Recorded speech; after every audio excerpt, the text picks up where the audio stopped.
All right. Welcome back to the Blame Girl podcast with Mr. Terry Wayne. That's right. How's it going, Terry?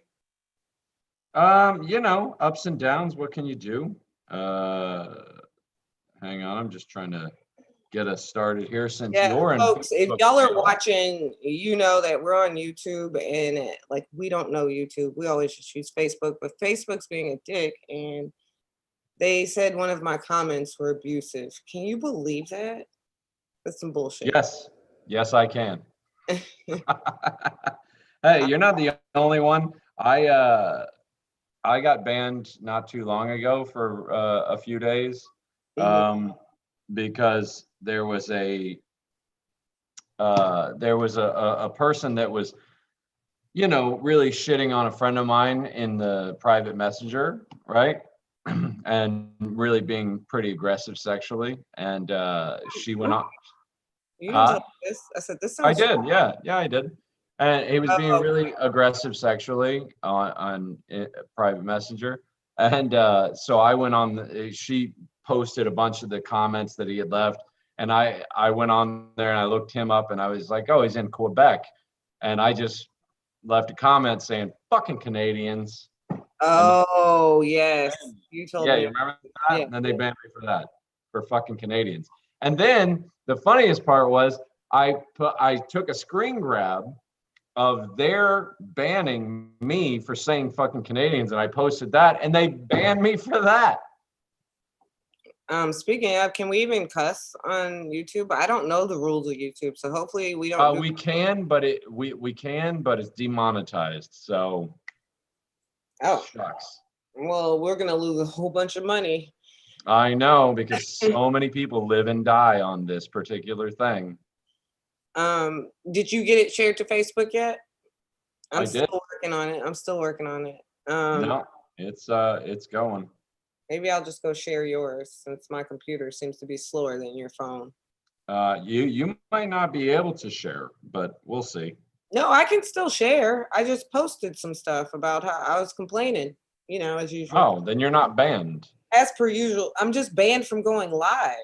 And that's how we stream the show. So, but anyway, Terry, how was your week?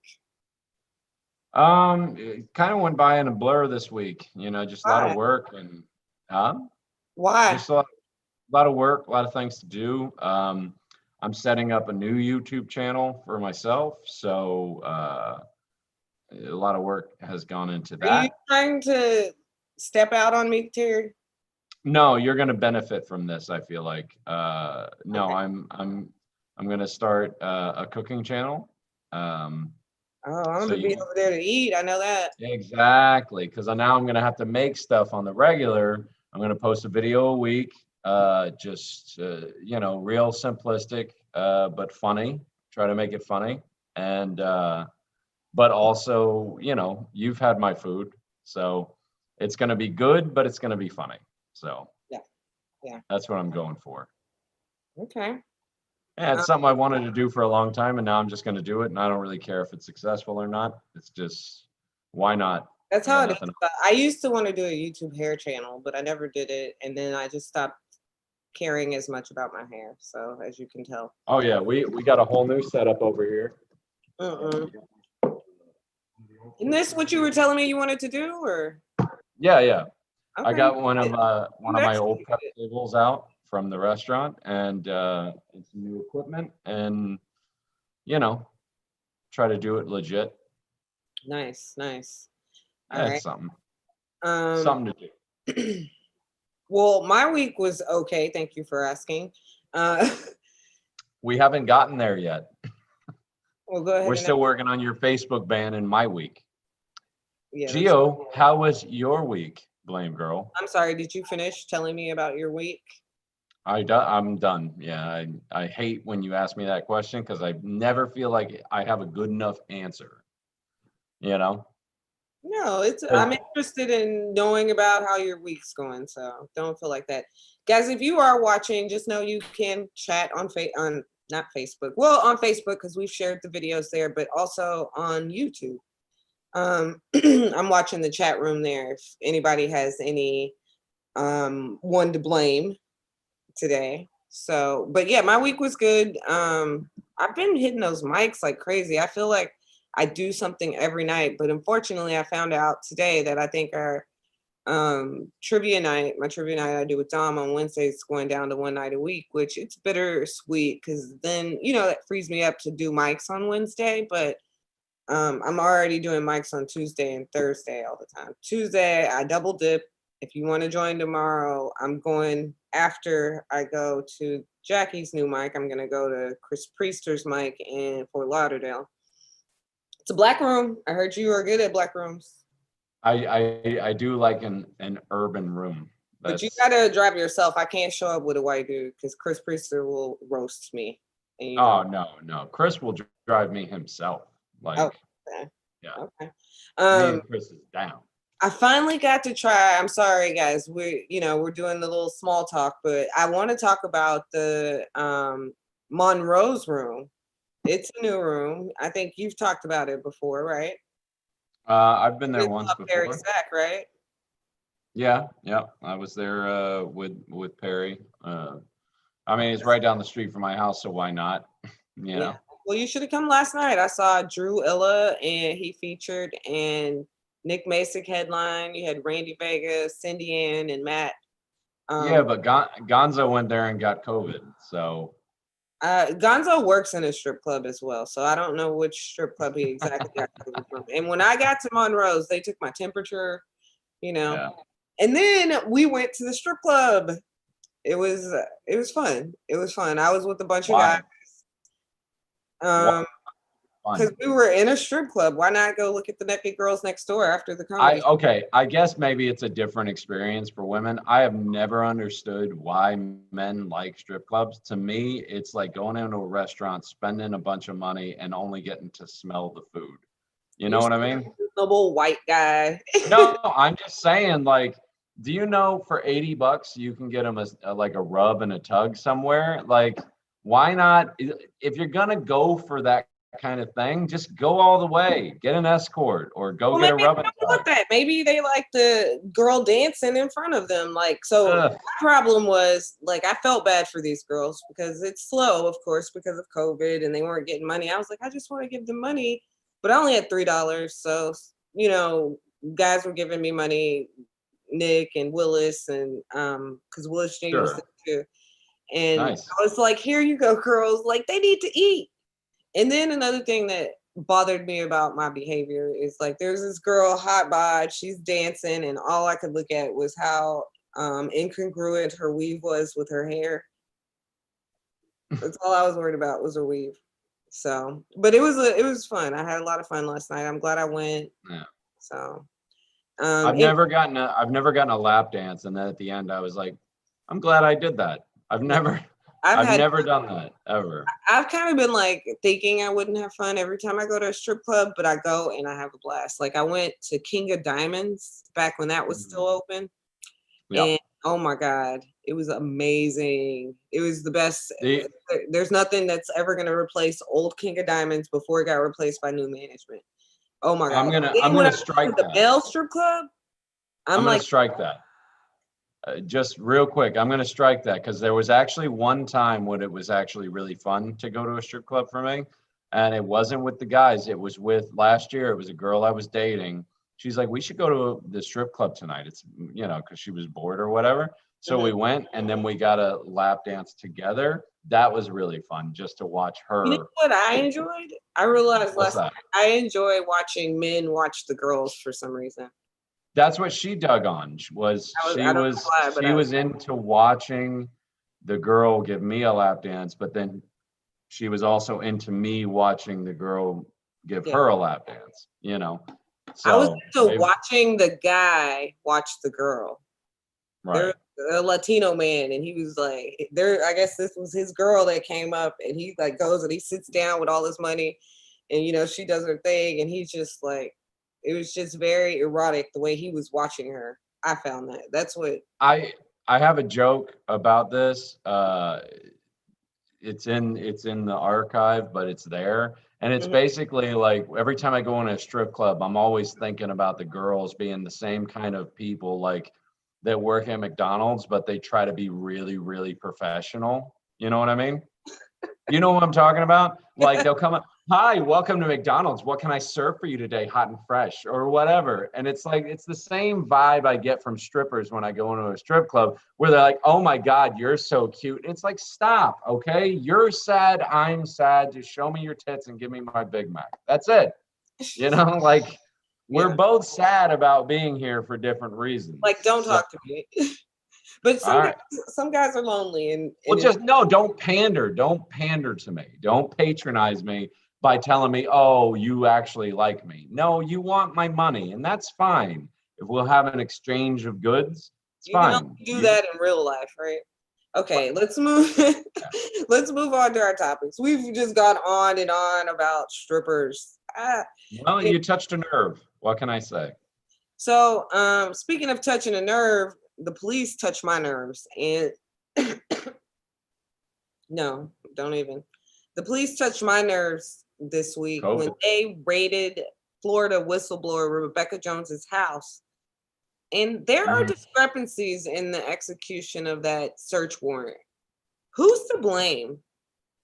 Well, you know, I sent you this article, and not for this reason. I knew you'd kind of to you way before you sent it to me. Not this article, but just this story. Another one, yeah. No, what my fascination with this is not why or how they're, you know, raiding her house. It's really like the attitude difference. Now, I understand that this is a lesser crime, but if you read that article and watch those videos, the cop, they first knocked on her door. She refused to come to the door. So then the cops sat outside, called her on the phone, told her who they were, and then waited for like over 20 minutes before they even entertained the idea of breaking the door down. And that just struck me. It's like, when the fuck has any search warrant ever been taking place like that? When? Like, if they're going to the trap house, if they go to the trap house and they don't even bother knocking on the door, but if they do knock on the door and then somebody says, I'm not coming out, how long do you think it's going to be before they break that shit down and send the dogs in? Like, well, I mean, clearly they had to handle it delicately.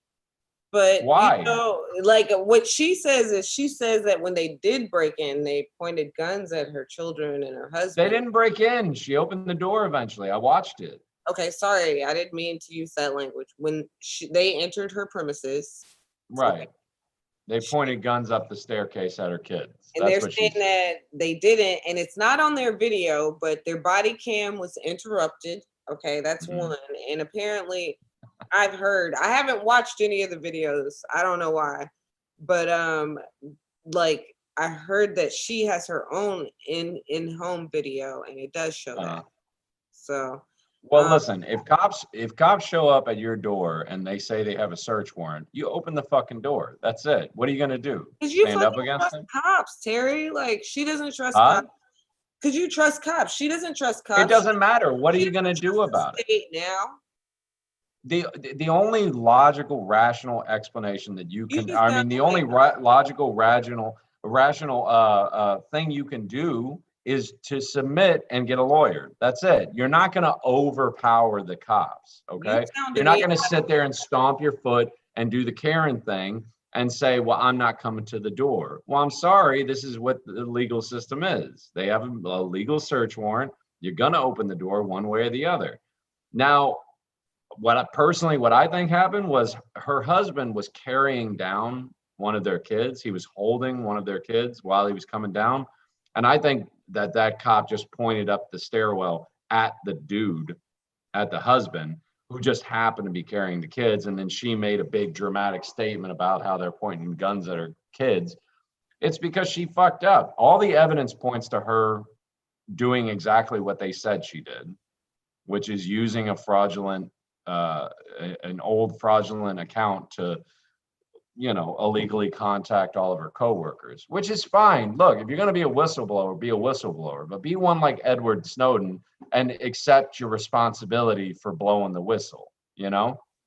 That dude is still in Russia, still in hiding, and it's been years. Oh, And is all he did was that in your responsibility? It looks like I thought that would be Chelsea. Fuck, what's her last name? Snowden was much bigger. He's still at large. He's He's still not facing up to his, music. He's not. no. He left. He had to leave the know. country. I was not a Yeah. big fan of Edward Snowden. I can't remember why, but I remember like All he did was he was an insider at the CIA, and he told. I mean, he was an insider at the NSA, and he told the American people that, hey, your government is spying on you every day, just to let you know. And that's basically what he did. Was the documents he released basically just showed how the U.S. government uses telecommunication companies so that they can spy on our texts, on our emails, on our phone calls, on everything, under the guise of national security. And he gave up the rest of his life for doing it. But she won't even come to the door. Like, he did it. Like, he's in another country and he's living life. he's in hiding. Yes, he's in hiding in Russia. I don't know. Anyway, but yeah, this whistleblower, I don't know. There's a discrepancy in the stories of the execution. You believe the authorities' version, and I feel like I'm not saying I believe it or not. My main problem with this story is how the search was executed, because I've never seen anything like that in my life, where the cops just go, well, she's not opening up the door, so I guess we'll just have to wait. well, they probably had to wait to get the search warrant. No, they had it. They showed up at her house. That's why I thought maybe they waited to get the. No, she refused to open the door. She refused to open the door, so they called her. They told her, hey, this is the police department. We have a search warrant. We need to come in. They treated her like such a white lady, Yeah, that's my point. I understand that it's a minor crime, but I've known cops. I've dealt with cops my whole life. I've never been so disrespectful to one of them without some severe consequences. Let's be clear. The real criminal is Ron DeSantis. I don't care about the issue. That's not my point. My point is just how the search was done. Because if that was a dope house, ain't no fucking way. Yeah, if that was a dope house, that's not what they weren't looking for. Dope. They're not afraid. I understand, but a crime is a crime. She's gonna like flush the information they're looking for down the toilet. She can't. No, they were trying to get at her computer. She could easily. If she had a brain in her head, she could have stuffed her computer into the microwave and been done with it. Easy. Is that how you do it? You can easily destroy a computer's hard drive by putting it in the microwave. Yes. Noted. All right, good. Right. Mark that down for all your cyber crimes. I don't know. Like, listening to Dianne Feinstein this weekend makes me feel like fresh brains are needed in our government. Who's to blame? See, I got you. You want to say it. You just want to say it. You can say it sometimes. Yeah. I did say it. Who's to blame, Gio? Well, I mean, obviously, the obvious answer would be Dianne Feinstein. And for those of you out there that don't know what we're talking about, this week, she was, testifying, and I gotta find. She was not testifying. She was questioning Dorsey, and it was regarding, I don't know. Dude, this is your article. I know. I don't want to read it word for word, but I need to write little summaries so I can just give the gist. Basically, while she was reading in front of Congress, she repeated herself. She asked the same question of the Twitter exec twice, Jack Dorsey, the CEO of Twitter. And she was talking to them about whether or not they're doing anything to stem disinformation in the company. And she asked him, she read in full a Trump tweet, and then she asked him if labeling the tweet as disputed. Okay, clearly I didn't Okay, it doesn't mean anything. The point is, yes, you repeated your question. It ain't that big a deal. And no, they're not. Just by labeling something, look, they put labels on cigarettes that say they don't kill you. Look what I got. You Yeah. see what I mean? Like it doesn't matter. You can't just throw a label on something and be like, hey, this is disinformation, and then expect people to understand. There's a lot of look, a lot of Americans are smart, rational, decent people, Mhm. and they can use their minds to make their own decisions. And then there's also a lot of Americans that are fucking idiots who think the earth is flat, or that the vaccine's going to cause cerebral palsy, or that it causes autism, or that Donald Trump won the election, or I mean we can go on and on and on with this. But do you think like A simple label is not going to stop the crazy. do you think we need fresh brains in our government? I Especially think Congress, Senate. Is Father Time to blame? Like it should just like you can't like it's inevitable. Like these people that are there, there's probably more than one like Dianne Feinstein I out there. think there should be an age limit on serving in the Senate, serving in the House, or serving as president. I think How that about Supreme Court justice as well? I'm sorry. I mean, all of them, all of them. Look, we all diminish over time. Time is the enemy of us all. I agree Okay. with Father Time, but it's like, I've been Well, watching here's my point. A lot of people got offended. Every time I've said that, somebody got offended. Like, you can't say that. You can't say just because somebody's old, they can't be president. Really? Well, the no, Constitution says that if you're too young, you can't be president. So why the fuck can't we say you're too old? You can't be can't. president unless you're over 35. So I why just don't we don't say want if you're to. over 65, you can't be president either? I don't want to exclude Bernie Sanders from being I a. don't care. I don't care if it takes out people I like. It's a good idea. Okay. You got a But I was 30-year window. so You got this is a point I wanted to make. Like, these ideas are timeless. Another set of people can push these. I've been watching this show, The Crown, and it's about why are you laughing?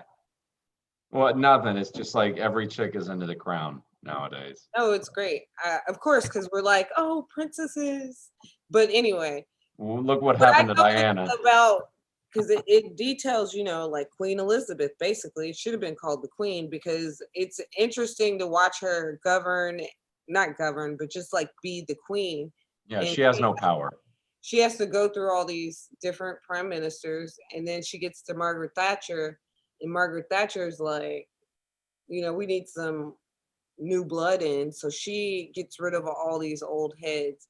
And that's just the thing. Like you have to get rid of the old and bring in the new, no matter what. And this is something that has been learned through history. And I don't know what the United States is doing. Fucking Mitch McConnell's ass needs to be out of there. Definitely. Anybody over 65 needs to be out. And anybody under 35 should be out too. 65 is a little Terry. I think that's No, no. Hey, man, I listen, think they 80. Whatever the listen. judges limit in Florida is, because they have a limit on the judges' ages here in Florida. I think it might be 75, to be honest, but it's not 65. I think 65 is a perfect age. I think that gives you 30 years between the 35. I mean, I'm just talking about higher offices, right? Because like I said, you can't be president unless you're 35 or older. So why should you be able to be president at 80 if you can't be, you know what I'm saying? Like, I understand that these rules and laws were because written Bernie with, Sanders was the president we needed right now. Like that's why. Anyway, okay. I don't agree, but whatever. Um, Not that I don't like Bernie Sanders. I It's don't not that think I he was don't like 80. him. He was getting close though. But He's anyway, old and fragile. Terry, apparently Trump can keep secrets aside from his taxes. Yeah. Who's to Yeah. blame? Well, I'm going to go ahead and say the whole article here since you haven't said it. Now we're talking about the Israeli officer from their space or whatever they call it, National Space Defense or whatever the name of it is. He came out and basically said that yes, aliens are real. They have a galactic confederacy essentially, and that all the world leaders know about it, including Trump. which I don't believe that shit at That's all. why, because if At Trump knew that all. shit, we would know The, that shit. the only thing that makes me believe that it might be true is that it was a major thing that Trump put a lot of money and effort into to create the Space Force, which is the only way that that makes sense, is if there are aliens in this, you know, and they have this big organization outside of us. Like, okay, that would make sense, but that's the only way that the Space Force makes sense. Yeah, You yeah. Yeah, understand? yeah, yeah. It doesn't make It is sense an any other way. intergalactic federation, like Yeah. is claimed in this article. Because it's like a sci-fi movie, right? It's like there's an intergalactic federation and they just want to learn more about us. And they're meeting on Mars. What? I don't know about all that shit, but Yeah, yeah, I yeah. mean, it could possibly look. Hey, I believe that The there is White House and the life. Pentagon declined the comment. So I believe that there. Well, that's the first thing they've ever decided to decline to comment on. if that's But true, Trump would use that to get would have used that to get reelected. Come on. Like he'll how explode do you use anything. that to get reelected? Yeah, but he can't keep a secret for 10 minutes. Yeah, you're going to tell me he's keeping this secret? It's crazy. Like Because he's too old. No, I'm just he kidding. divulged secrets in the Oval Office to Russian officials. Yeah. You remember that? Like classified information. Like he can't keep a secret worth shit. But yes, I believe that there is life outside of Earth, but I don't believe there's intelligent life outside of Earth that is capable of coming and contacting us. No, but are there organisms living on other planets? Probably. We just haven't discovered them yet, you know. Yeah. No, There's I organisms agree with living. that. I mean, I think the whole like extraterrestrial life will not be like you need to find plant life first, like before you just go jump into intergalactic federation. But no, you need to find water first because, and they Yeah. did find water on They- Mars and the moon, but So still not enough to have intelligent life that's capable of coming here and you know that's I mean it's a bit ridiculous. I just don't believe this guy. But anyway, I would like to believe it's true, but it's probably not. that would be a big like event that would fit right into 2020. Well, it would be earth shattering. Yeah. You have no idea. Yeah. You know, I mean, it would What are people shake gonna the do about religion? foundations. Like Well, it would shake the foundations of everything we've ever known. We'd have to reevaluate ancient societies. We'd have to reevaluate religions. We'd have to reevaluate everything. Because who's to say that Jesus wasn't an alien, you know, that came down a couple thousand years ago and just started pulling off these miracles and you know what I mean? Like it would shake the foundation of everything humankind has ever known. yeah. Okay. Well, you know what else shook mankind this week is that Saint Nick got political. Who's to blame? All right, so Mall Santa basically told this boy who asked for a Nerf gun for Christmas, he told him no guns. Boy starts bawling and a story ensues. So who's to blame, Terry, Wayne? The media, because who gives a fuck? Honestly, this isn't news. It's not news. News, by definition, is things you need to know. Now we just make conversation pieces. We don't make news anymore. Wrote this story. This is a Patriot story if I ever heard one. Like, you know who's to blame? Bratty fucking kids. Like sometimes your kid can be told no. Why is he crying? Because Santa told him no. Like, stop. No, ultimately we're to blame because we're the ones that still tune into this horse shit. Because again, this isn't news. None of this is any information that you need to have. These are conversation pieces meant to start an argument between your family members. That's it. That's all it is. Well, I mean, it's cannon fodder. Let's start an argument. Like, what do you think? Like, why? Others aside from the media pushing it, like, who's wrong in this story? In this story, it's probably the management at the mall that said, look, you know, we're not trying to get into it. we're trying to avoid any PC nonsense. So just anybody asks for a gun, you just have to say no. But I mean, look at fucking one of a classic Christmas movie like A Christmas Story, right? What's the whole story about? Kid wants a BB gun. Everybody tells him no because he's going to shoot his eye out. Then you have it one time in reality and everybody fucking loses their mind. No, it's ridiculous. It's all ridiculous. We shouldn't even be talking about this. This is not a story worth being on this dumb podcast, much less being an actual news story that people who are paid to be journalists have to cover. It's ridiculous. I know It's you nonsense. did not just call our podcast dumb.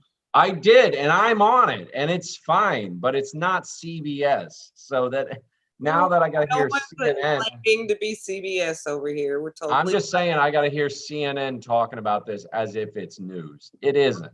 Oh, CNN had the story too. I don't know. I'm just using an example, but yeah, It's the New York Post story, guys. If you're ever interested in the articles we talk about, I do post them on my Facebook. So check it out there. Yeah, you know what we could be talking about other than just the mall Santa that said you can't have a Nerf gun? How about the fact that the world's still on fire? Can we deal with that first before we deal with the one? Why don't Santa? you do the show prep next week? I would love that because it is Me? not. Yeah. I send you my stuff. So No, you need to write the blames next week so you can know what I go okay. through. You give me such a hard time doing. I'm not giving you a hard time. I'm giving the people that I'm giving the people at the people at the New York Post I'm giving them the blame because this is not journalism. This isn't news. This does not need to be anywhere near an actual news story. So you're using this story to shake up the media and like. No, you asked me who to blame. That's who I'm blaming. I'm blaming them. Okay, fair enough. Fair enough. All right, I guess it's time for the guest. So everybody, we are keeping up, bringing on new guests that are not comedians. Not yet, anyway. This week we have Ariel Rim or Gerald Arroyo Prada. Come on in, Gerald. Turn your mic on. There you go. Hey. Hi. How are you? Gerald. How you doing? I'm fierce, I'm fabulous, I'm blessed and highly favored. Okay. That is great. So how are you feeling today? It's been shitty, I'm not gonna lie. It's been a rough go lately. COVID has definitely kicked me in the rear like everybody else. I've had a lot of shit just happen this year with me, with my family, just in general, and it's I don't know, it's been a tough year, so I'm trying to stay as positive as possible, and drag really helps with that, to be honest. Yes. So Yes, tell us about your alter ego. For anybody who doesn't know, there's a reason why we wanted Gerald on this podcast, and it's because it's going to show a different aspect of our culture. So tell us about Ariel. Ariel Rim basically was something that just happened by mistake. I never in a million years expected to like one day wake up and say, I'm going to put on a wig and some heels and, go outside, for the boys. I was going to school. Let me go back to high school. I graduated high school and I had done show choir. I had done theater, that type of thing. And I really enjoyed it. So I knew I wanted to continue acting and singing. And I could not see myself studying anything else in college. So I went to school and I got myself a theater degree. But during that, I realized that I couldn't be as free as I wanted to be with regards to what I was presenting on stage. So I decided to go ahead and try drag after going to a club one day. I had seen it like when I was like 18 and it completely traumatized me. I'm not going to lie. Why did it traumatize you? I went to a club back in the day that was called Cashmere. It was at the corner of Military and Forest Hill here in West Palm, in the Winn-Dixie Shopping Plaza. I was 18 and I walked, and there was a huge, I shouldn't say huge, not in like size, but like stature, just like tall. Maybe because she probably had 3 feet of hair, that went all the way up here. a legend in South Florida for drag. Her name is Velvet Lenore. I say the story all the time. I walked in and she was wearing like a sheer not leopard print, spider print, like bodysuit with red vinyl accessories, like thigh highs and like a corset. And she had this red and black mohawk that just like went all the way up here. And she sees my little gay ass in the, audience, and she like, beckons me, and I walk over there and she asks me, "Do you like dogs?" And I just like, I didn't know how to react. And she's like, "Well, do you want to pet my dog?" And I said, "Okay." And I didn't see a dog anywhere. All of a sudden takes pushes it into her crotch and starts, ruff, ruff, you know what I mean? Like, oh my God. bites. So I'm like, I ran away. Like, I never walked back into it. I'm like, what the just happened? So like, what you're saying is she sexually assaulted you? No, that I would call that a friendly gay hello. Oh, okay. Yeah, because I know the limits are different with different lifestyles. It's different there, but like right. Like if I did that to a female, I'd probably be in court right now, right? Probably. Yeah. Right. Okay. So know your audience, everybody. Always read the room. Yeah, absolutely. Absolutely. Oh my God. I gave my my big, because I was in a fraternity in college, her father a lap dance in the middle of a college drag show one day. And she was like, "I can't believe you got on top of my dad and rode him." And I said, "Oh my God, what did I do?" Like, yeah. Sometimes you're just in the moment though, and it's not meant as anything malicious. Inappropriately touching somebody is an entire different conversation. Okay. So after that happened, when exactly did you start? My birth, March 13th of 2009. Okay. So yeah. you've been doing it for. So you said your birth. My birth, yeah. The birth of Ariel? Is that? Yeah, RuPaul just came down the street and just popped my glittery ass right up onto the street. And, I looked like a hot mess for the first couple of years, but that was it. Yeah. It's just like anything else. You got to get better at it over time, right? And the thing is that in today's world with regards to drag, there's so many drag queens out there that, because they have YouTube and they have so many other different resources that they can go out there and say, okay, this is what I want to do. And they can learn. So you have all these amazing makeup artists that are just bedroom queens, that aren't really doing anything. But there's so much that comes with drag that people don't necessarily think about or consider. It does take artistry. It does take time. It does take money, all of those things. So yeah, it took me a while for me to cultivate it because I wasn't doing it every day. It was a hobby more than a career. It still is. I always say until it pays the bills completely, and I'm very comfortable where I can walk into a store and spend, an extraordinary amount of money on something and still be able to pay my bills. That'll be the only way that I do drag full time, unless I get like famous or on TV or like in a movie or something. I'm seeing a lot of parallels between comedy and drag already, which is we all suck when we first start out. We're all hot messes for the most part. And then B, that I hear you saying the same thing about drag as I hear comics say about, stand-up, which is, I'm not really this until it pays the bills. I want to get to a certain level. It's a hobby right now. Absolutely. I've said that myself, Well, it's a hobby at a point in my career. I could definitely say that. Professional drag artist. I may not be working in bars or nightclubs, but that's not really what my goal is. I would, if I could describe what I want to be in my life, I want to be the Ryan Seacrest of drag. I would like to have my own television show. I would like to, be hosting. I would like to be on red carpets. I'm very good with something in my hand that makes a lot of noise. That's what she said. I'm sorry. Okay. Exactly. I'm very good, just talking. I no pun intended. I got a great message. I actually want to touch on that because when I first met you as Gerald, I was like, is he a comedian? Because you're very funny. And I noticed that about drag queens. They've got to be quick and witty.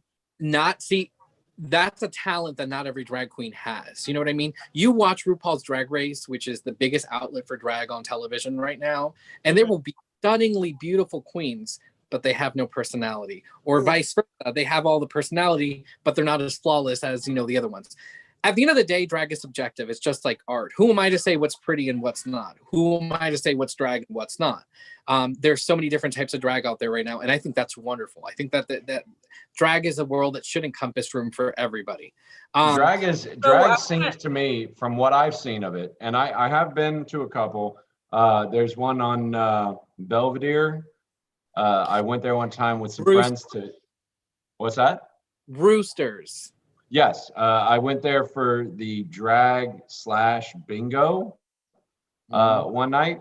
And what I took away from that was like, this is like stand up, but with costumes, right? Pretty much. Yeah. Pretty much. Why are you sharing a screen? Well, I'm showing our viewers Ariel room. There we go. Okay, so that's Ariel. Yeah, with my contour. That's an old picture, actually. I would say my makeup has gotten 10 times better since that picture. I have another picture that I don't normally share during the show. Oh no, but pretty. This one really stood out to me too. I really enjoyed this one. Right. That was my first professional photo shoot. That's actually done by Moya Photography. The first picture that you shared was done by Tyler Palmer Photography. Mm-hmm. Tyler Palmer definitely has like a very editorial look to his photos, and that's why I wanted to shoot with him. I actually had that t-shirt, that sublimated design, as well as the one that you're sharing right now, available on dragqueenmerch.com. If you just go onto that website and look up the term or the name Ariel Rim, whatever's left of the collection is still available on there. And it does support me in one way or another. So if you're looking for a cute gift to give somebody for Christmas and you want to support a local queen, you can find it at just look up Ariel Rim on dragqueenmerch.com. I like that. And that's spelled Ariel Mermaid and Rim with 2 M's because it's good. Oh, we're pushing merch now. All right. Everybody sells out. Everybody. I don't care what you're doing. It could be stand up. It could be writing. It could be drag. It could be podcast. Everybody's got merch. It's crazy. Ariel Rim masks, to protect yourself. Oh my God. Oh, he's got masks. Yes. He's got masks. That's so funny. I have stickers too. So Ariel, Gerald, have you ever thought about doing comedy? I have, but here's my thing with comedy. I do a major show every year at FAU. That's my biggest event of the year. This year was televised digitally because of COVID, obviously, but normally I'd have about 800 to 1,000, 1,500 people in the audience. It's me plus 6 other drag queens. I host, I produce, I change like 12 times in the structure of the night. But I basically have to go on stage with a microphone and introduce and, keep the audience entertained in between. Yeah, you got to host. Sure. Right. I don't go on. You're just emceeing. It doesn't matter if it's for a stand-up show or a drag show. You're emceeing the show. Yeah, that's true. And like what I've noticed is the other drag shows that I go to, the host is usually very funny too. You have to. As a host, you have to keep the audience enticed. Okay, the performers are going to do what they do during performing. Okay, but that usually involves music or involves some type of act or something of the sort. The only thing that I have on stage in between is just me and a microphone. So if I'm obviously not funny, then I'm not going to be able to, keep the audience entertained. Yeah. If I've done my job, if somebody comes up to me at the end, you are the most memorable person on that stage. And every year people tell me that. And I'm not trying to be conceited by saying that, but that's a talent. That is, and it's a talent that's not appreciated because I can't do backflips. I can't do splits. I can't do any of that. I'm not that limber. Unless it comes to the bedroom, and for that you can go into my DMs, please. I can't do any of that stuff. That's just not who I am. I bring a look, fashion. I'm very creative, and I'm going to go over the top with what I'm presenting. You know what my Halloween looks look like. You are very creative, and but see, you did the Disney thing for us last time, and that really stood out to me. And you're very you're always at Disney. I follow you on social media. What's up with you and Disney? Why do you the Ariel Rim, like the Little Mermaid? Did you just grow up on Disney? I did grow up on Disney. Disney was the only thing that literally told me as a kid that it's okay to be gay without physically doing it, because I felt like Disney was a place that I could call home, and I never got made made fun of there, and people appreciated me there. So I fell in love with the stories. I fell in love with the fantasy. I fell in love with the idea of love, and yeah, my idea of love is very skewed now because of Disney, because I still expect Prince Charming to come down galloping down my street, in a white horse. And I know that's not going to happen, like logistically or reality. But I still have that idea of, finding that happily ever after. And, It's nice to know that Disney corrupted gay boys' idea of love. Corrupted the gay boys more so than any have other. corrupted straight girls of what love should be. Right, yeah, I think Disney corrupted the gay boys more than the straight girls, to be honest, because all the gays that I know are obsessed with Disney. Wow. I mean, God, gay days. Let's talk about that for a second. Yeah. But no. Well, Disney, of course it is, because it's a fantasy. Disney, for the same reasons that I'm saying it, Disney has always allowed any little gay boy at heart to be the princess that he wanted to be. Period. Do you know what the real and I think that's why love is? The real definition of love is being able to take a shit in front of somebody. That, in my opinion, I've been married. Okay, I'm sorry, but do you know we have sex? I do. I do. That window went out the door. I mean, I could teach you if you'd like. It's a very quick. Stop it. And see, this is what brings me to my blame. And I don't know where Gio went. She gone? Right here. She muted her video for a second. She's probably smoking weed. It's fine. No, my cat is outside and I don't know where he's at. I thought he was at the door. Oh, he's outside. Need to go. But here, let's get into the blames for Gerald, because I know you probably have one too, but I've got one myself. Well, no, we're not ready for that. I have like 2 more things I want to cover with Gerald. So, okay, all right. Sorry, Gerald, a little premature. Tell us who Gerald is. I was born in Costa Rica. I got here when I was 9 months old to Florida. I've been here ever since. I grew up Cuban because I only grew up with my mom's side of the family. So if I talk in Spanish, oh yeah, hola, cojones, like that's very me. But I grew up in a primarily Hispanic community, but I had a very supportive circle around me ever since I was a kid. So this is a product of love. Like I definitely have a very support system, but and it's really allowed. The male Hispanic community is a pretty macho one, from what I've experienced. Yeah, I can't. Was that hard for being a Cuban American Costa Rican male, or Latino in any given sense in South Florida, yeah, that was hard growing up, but I kind of like changed and altered that perspective. I can't tell you how many of my friends and my family and my friends and my family friends are all extremely supportive of me. They see that I'm doing drag. They see that I'm more effeminate than a regular masculine male, and they're supportive of it. At the end of the day, I've always been truthful to who I am. And as long as I'm doing that and I'm not hurting one or offending anyone, I really don't think anyone really gave a shit, to be honest. I think people got more with me once I learned to accept that. Well, that's a fresh take, and I appreciate your honesty. Because I mean, I had a lot of Puerto Rican, Cuban friends growing up. And it was just always a very alpha male, very, It's very that, and it'll always, fortunately. But because I'm gay, okay, or because I'm effeminate is not a sign of weakness.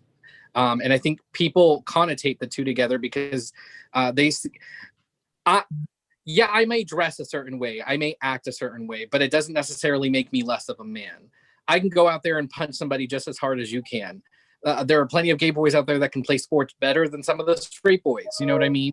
A lot of them are in better shape. That's for sure. Skirts, right? Yeah. There's a lot of them are in better shape. Let's just be honest. Like, right? Gay guys hit the gym, like for real. Like that's true. For real.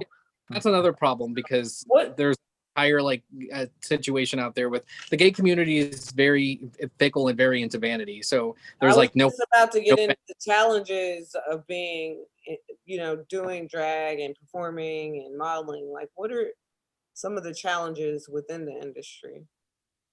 Love for the first thing. A lot of guys run away from me. The gay ones, terrible. The gay ones in general, not hooking up with straight guys all the time. Um, um, no, love is definitely an issue because it's very hard to find a guy who is not afraid or who's confident enough in order to, be around that. I'm not gonna lie. I've been talking to a guy, dating, texting. We have gone out on a few. I don't know what you want to call them because they weren't called dates. His thing, not mine. And after kissing and hanging out and all the, and it had nothing to do, he said, with the fact that I did drag. But he's just, I don't know. I just think we should remain being friends because we all want the straight macho guy. I'm sorry. I'm gay because I like men. I don't want to date a princess. I am the princess, but I'm not the princess all the time. The princess gets put in a box, okay, and then she comes out.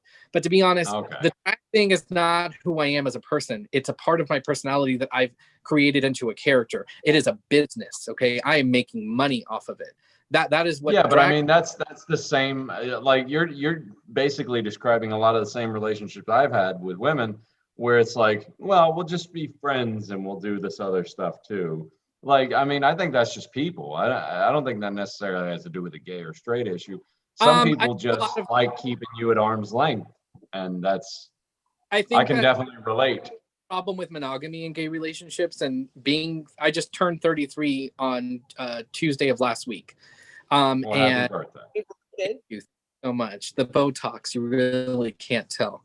I'm just kidding. I'm leaning into aging. No. We can tell, Terry. No, I'm just kidding. Totally kidding. I would look at these crow's feet. That's what crow's feet? No, I'm saying look at these crow's feet. Like I'm leaning into it. I'm doing the what's his name? I'm doing the Tommy Lee Jones thing where I'm just leaning in and I'm just gonna be the haggard old man. We like to call those zaddies with a Z as in zebra in the gay community. Oh, okay. Well, I'm not that. Not yet, but we're getting you there. I'm sorry. I love vagina. It's my favorite. That's fine. Okay. Right. I can make a vagina out of, I don't know, fishing line, Crisco, and some felt. I don't want any part of that. Sounds unnatural. Everything that I do is unnatural, sweetie. It comes off at the end of the night. Okay. Here we go. Before we get to the blame game, do you have anything you'd like to promote for Ariel? Follow me on social media. Twitter, it's yes spelled Y, 2 A's, 3 S's. Ariel Rim. Ariel spelled traditional like the Little Mermaid Rim, R-I 2 M's. You can follow me on Instagram at Ariel Rim. Like I said, I have drag queen merch. You can find me on there. Also, feel free to YouTube me. I have a lot of, I don't have a YouTube channel. I'm trying to come up with a concept to do something, not a blog necessarily or a podcast, more of like a little like show. I have an idea for something that I'm working on. So that might be coming out soon. Look out for Garage Queens from Arts Garage and Del Rey. They just contract spot sharing with drag. Yeah, absolutely. They just contracted me to do a couple of things next year. So I don't have a lot of details on that yet, but that's coming out. I mean, listen, if you, once COVID come up, go out and support your local drag shows. You have, some of these girls are working so hard, for so little. And they look flawless doing it. Art is really a drag that needs to be supportive in any given way. So I don't care for straight, I don't care for purple, I don't care for a different alien from your conversation earlier. You go out there and you support the people that make you smile and laugh, because at the end of the day, that's gonna, change somebody's life. Right.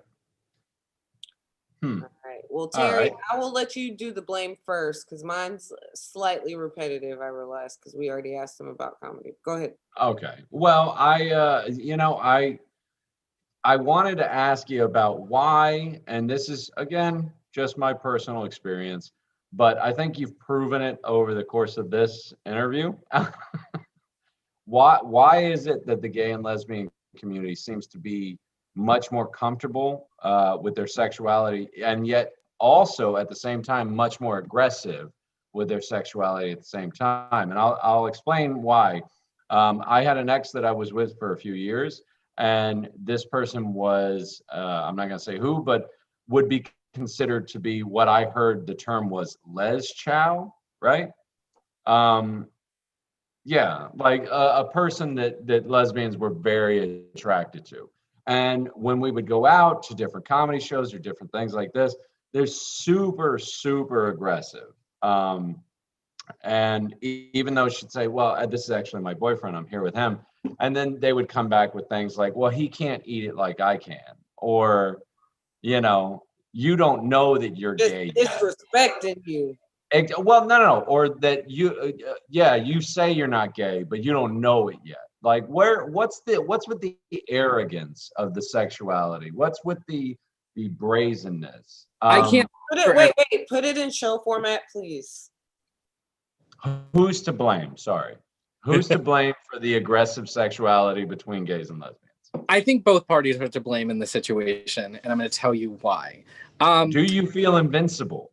I do feel invincible. Okay. And I feel invincible because I spent so long, and I think every gay person, any trans person, anyone going through this change where you feel something differently about your sexuality, you hid it for so long. You know, unfortunately, you know, I didn't come out of the, you know, womb and said, oh my God, I'm gay. There's nothing else for me to tell you. You know what I mean? Like, that's not how it happened. It took me a very long time in order for me to get comfortable with the idea that I was gay. And that was partly society's fault. That was my fault. That was, you know, God's fault, science's fault, whatever it may be. It definitely takes a while in order for you to get there. But once you finally do, you feel a sense of liberation. And you want to, you know, just kind of slap everybody in the face with it. So you're saying it's a pressure that builds up and then it just explodes on everybody around you. For a while, it's very strong. I just love Gio's face right now. Alcohol inhibits. So I would say, you know, if I'm definitely, you know, drinking or I, you know, and I all of a sudden get that liquid elixir where I'm extremely confident.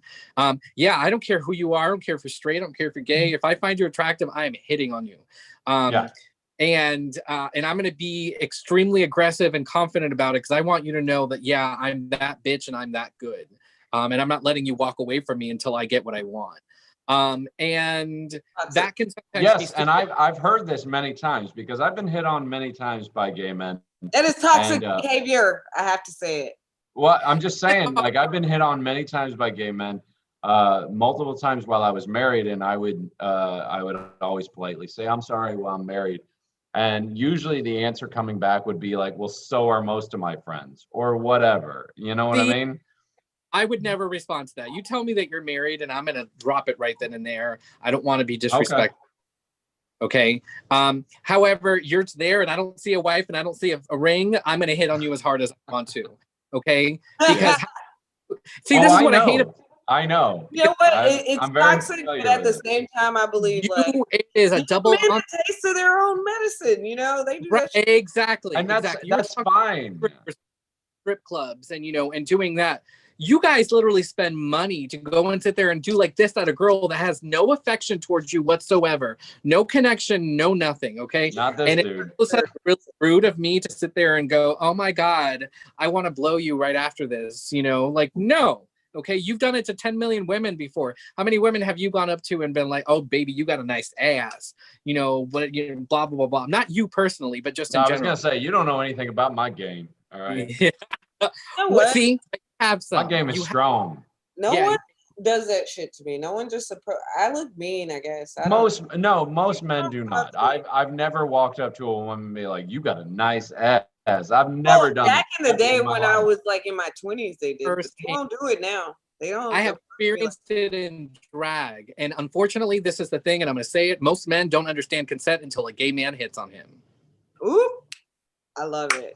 You know, that's not a bad thing, because that's not a bad line, because a lot of guys that I know that can be aggressive with women they get very uncomfortable when a gay man gets aggressive with them. And but no, it's also a power with me, I would say, because it basically, straight men always scared me as a kid because not men, but just in boys in general, because they would make fun of me. They would see me as weak or whatever. And now all of a sudden I have the upper hand. So like, you can't slap me around. You can't do anything. And I'm going to scare you so badly, you know, especially I don't ever hit on anyone. You might be trolling them a little bit sometimes. Right. But I'm only going to troll you if you deserve to get trolled, or if I'm on stage and I'm making fun of you for some reason, but it's in a comedic way. I would never sit there and be like, you know, oh, you know, you little pecker MFer, you know, whatever, blah, blah, blah, blah, you know, like degrade you in front of your friends or your family or, you know, whoever. You don't want to lose the crowd that way. You know, you got to be careful. Right. Exactly. No, I definitely think both sides are to blame for that reason. So yeah, my blame I've never had a, go ahead. Sorry. I was just gonna move on. Are you do you want No, I was just gonna say, I was gonna reiterate, like I've had other men hit on women that I'm with, but never with the confidence or arrogance or aggressiveness that lesbian women have hit on women that I'm with. And it just, like, to me, I've seen situations where lesbian women were so much more aggressive than even the biggest alpha male I've ever met. You know what's really funny is, like, what's that? I get accused of being a lesbian so much, and a lesbian's never even hit on me. I'm serious. I've been with a girl. All right. I'm not a gold star. Okay. You're not Les Chow. I take it you didn't enjoy it. It's happened more than once, less than a handful, but it's definitely happened more than once. I enjoy kissing women. I don't enjoy it sexually. I just think it's fun. I've heard women but that too about gay men. But I don't, you know, if I'm doing anything sexually, I'm thinking about it from a masculine perspective. I'm not, you know, I don't ever think about women, but I've definitely had women have thrown themselves at me because of the fact that they think that they're going to be the one that changes me. Oh, sweetie. Oh, that's like, that's the chasing Amy thing. That's the, you know what I'm talking about? Like every lesbian just needs one good dicking to turn her straight again. I've also been in plenty of situations where straight men are coming up to me without me having to say anything to them. Okay. And they're all of a sudden like, hey, you want to meet up later or whatever, blah, blah, blah, blah. And it happened with plenty of people. Don't tell my wife. Right. And I think everyone is bisexual to an extent. I just think that those different levels on certain people will try it. Certain people won't even think about it. Certain people will think about it, but never do anything to it. Okay. I am 100% gay. I am the gayest of gay, apparently, to some people. I don't believe that. Okay. And if I can sit there and, you know, be with a woman, I think that, you know, a straight man can also, you know, be curious about doing something. You speak with more authority about it because you have tried both sexes. I can't speak with such authority. I don't think I'm a lesbian because I've never had that urge, but I reserve the right, you know what I'm saying? But I don't know. Anyway. I'm not saying gay, or I don't want to kind of trailed off there. I'm just talking about, like, everyone's, you know, at some point or another had, you know, some type of thought or some type of confliction or something like that. Whether or not you acted upon it, that's an entire different situation. Yeah. Oh, I think every man asks himself at some point, like, am I gay? And you know, I think every dude goes through that at some point or another, regardless of how gay or straight or whatever they may be. Everybody, and I don't even think that's a man thing. I think that's just a person thing. I think every person questions who they are at some point or another, and then you just have to reach inside and just say, am I an innie or an outie, I guess. And I feel like if some people felt it'd be more of a safe space when they came out, they would do it, you know? Right. I'm bisexual. I like women and men, or I like men, or, you know, I think we're in a good place for that now. I think, like, even a lot of the most conservative people are coming around to where it's like, oh, okay, well, it's not crazy. It's not this, it's not that. We can sell them a wedding cake or a slice of pizza and it's fine. And nobody's going to hell here. So, you know, it all comes back down to religion. So hopefully the aliens are real so we can abolish all that. So. All right. So one quick last blame game. We kind of touched on it before, but I say that you are very funny and great at entertaining, but don't do comedy. Who's to blame? Like, why don't you do it? You didn't answer that before, but me. Comedy is very structured. It's one thing for me to get on stage and just say whatever on my mind. For the same reason I don't do drag. You could do drag easier than I could do comedy. No, I'm just saying, like, he doesn't do stand-up for the same reason I don't do drag. I'm not good at it. I can't say that I'm not my good at wheelhouse, you know?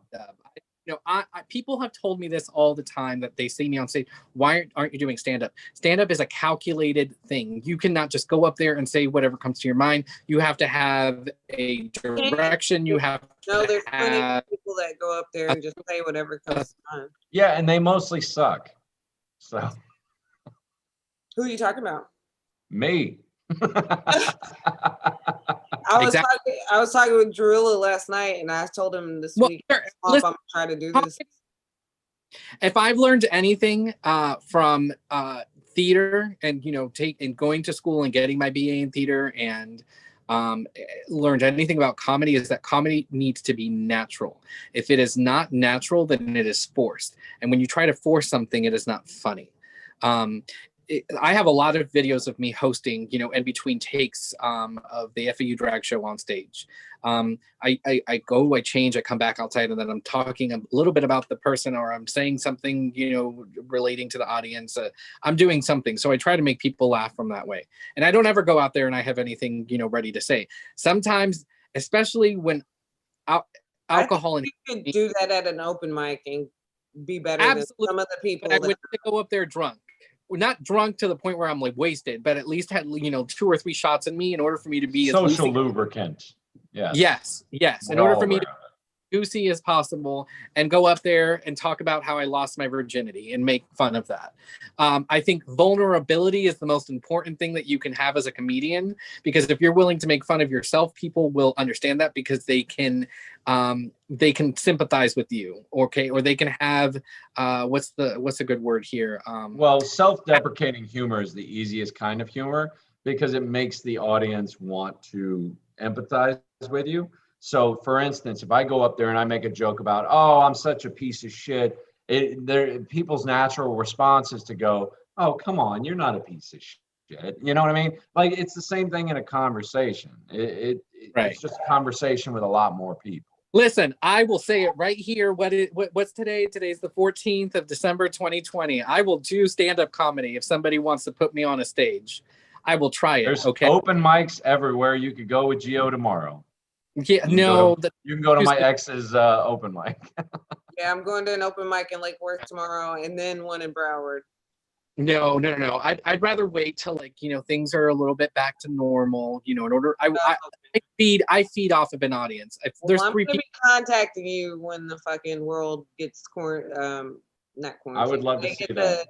I will come out to your debut. Yeah, and I'll do it. Your first 5. I will. I would do it in drag, just because it's another it's another element to it. But the jokes are so much easier to write if you're in drag, because you can make jokes about being in drag, or absolutely. You know what I mean? Like, you already have the routines written. Kind of. Yeah, you got a well right there that you haven't tapped in. That's what you guys are structuring it, and I wouldn't go up there and have a routine. I would literally just go up there and say, well, oh my God, guys, I can't breathe because my penis is currently inside of my bottom with duct tape. Okay, but you just did a joke there. Now you would say that that's structured, but it isn't. You can have like a loose structure of saying like, well, I want to talk about this and I want to talk about this and I want to. You just want to say funny and stuff. then just allow it to come naturally.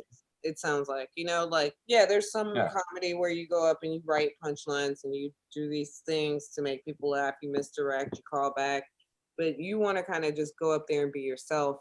And that also can work, is all I'm saying. So definitely. Yeah, and comedy doesn't have to be so structured. You could walk up there with a punchline in your head, like, I can't breathe because my penis is tucked back, and just have a conversation and let it allow it to naturally flow into the punchline that you already had.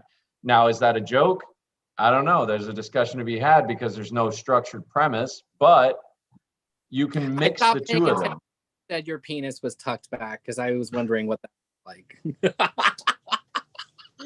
All right. So Here we go again with the aggressiveness. we are ready for Terry Wayne's words for white people. Terry, what you got for us or for them this week? It's super simple. This is a super easy one. I think everybody should be able to get this editorial. It's simply about lies. That's it. Lies and why we believe them. Why we believe them, why we allow ourselves to believe them, even though deep down inside we know they're not true. And the answer comes because of ego. Ego is what allows us to believe a lie that we know in our heart isn't true. Oh, the COVID vaccine that they're coming out with. Oh, that causes multiple sclerosis, or it causes autism, or this or that. Why the fuck would it do any of that? Why would it do any of that? Like, who's to gain? Who's gaining anything? Oh, they're gonna microchip you. Oh, why are they gonna microchip you? You work at Target. Nobody gives a shit. Like, you're not worth microchipping. You aren't. I'm sorry. Not But worth the believe microchip. these lies, and there's a multitude of lessons to be taught about not believing lies. The first one that everyone should know is that famous quote: the bigger the lie, the more people will believe it. Oh, the COVID vaccine is going to do something crazy to you. Donald Trump won the election when he obviously didn't. You know what I mean? Chemtrails off the planes, the earth is flat. Bullshit, just bullshit. But you'll believe it because the bigger the lie, the easier it is to believe. And then we go by that other famous quote, which is, it's a lot easier to fool somebody than it is to convince them that they're being fooled. And it goes back to the heart of the same reason, ego. It's all about your own damn ego. You don't do it naturally, you don't do it purposefully, but it is a part of you. It's in your subconscious. Of course, you're not going to believe somebody who tells you you're being scammed or you're being lied to, because that would mean you'd have to admit fault. You'd have to admit that somebody got the better of you. And our ego doesn't want to let that happen. So we would rather go to our graves, die on our hills, or stab people in protests like they did in Washington, because we can't give it up. We just can't give up the lie. We have to stick with the lie over and over and over again. You'll die on that hill, as opposed to just being rational. And that's what America and the world needs right now, is more rationality. Calm the fuck down. Ask yourself, is this logical? Does this make any sense? And who's to gain? Do that anytime you see a Facebook meme that seems a little too strong, seems a little too good to be true, or makes you feel something a very strong way. That's because it was designed to make you feel something in a very strong way, because you are the fucking product. You're the one they're selling to. You're the consumer and you're the product, and your emotion is the currency. That's what they want. They want it to spread like brush fire, and it does, because you can't take a second to understand that somebody else is using you, and they're using you for their own gain. So stop believing these lies. Stop sharing these memes. I'm tired of it. I'm tired of watching the best and brightest and the smartest and wisest people that I've ever known in my life fall to the wayside because they'd rather believe some conspiracy theory or some bullshit political lie than use their own goddamn mind. And it's sad. It makes me sad. So please, for my good, in a selfish way, please just start thinking more rationally, and please stop believing all this shit so that I can restore my own faith in humanity. Why can't everyone just be a reasonable white guy like Terry Wayne? I don't know. I will restore your Most faith. people just think I'm an asshole, but whatever. You It's are. fine. You are. I But guess. I don't know. I'm just saying. You can like be an this. asshole, and those people can be misled also. You know what I'm saying? So. Well, that's true, but I guarantee you I've copped to more of being an asshole than they have copped to being misled. You've gone over why they won't cop to being misled. It's because they're embarrassed. So. A little bit. they double down on it. I don't get it. Yeah, kind of. But anywho.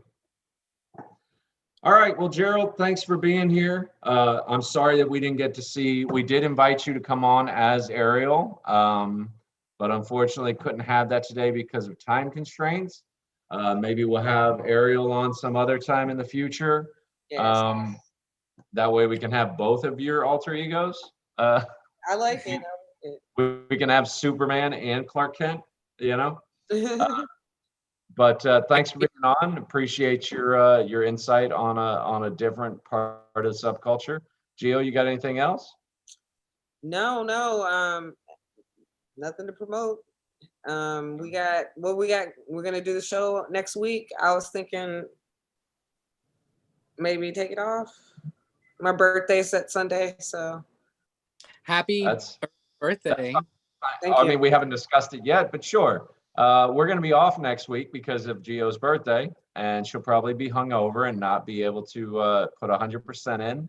Yeah, I don't want to do So- show prep on my birthday unless you're gonna do the show prep next week. No, listen, we're going to let this one slide. We're going to let a week go by, and I think the world will survive. Yeah. I think everybody's going to be okay.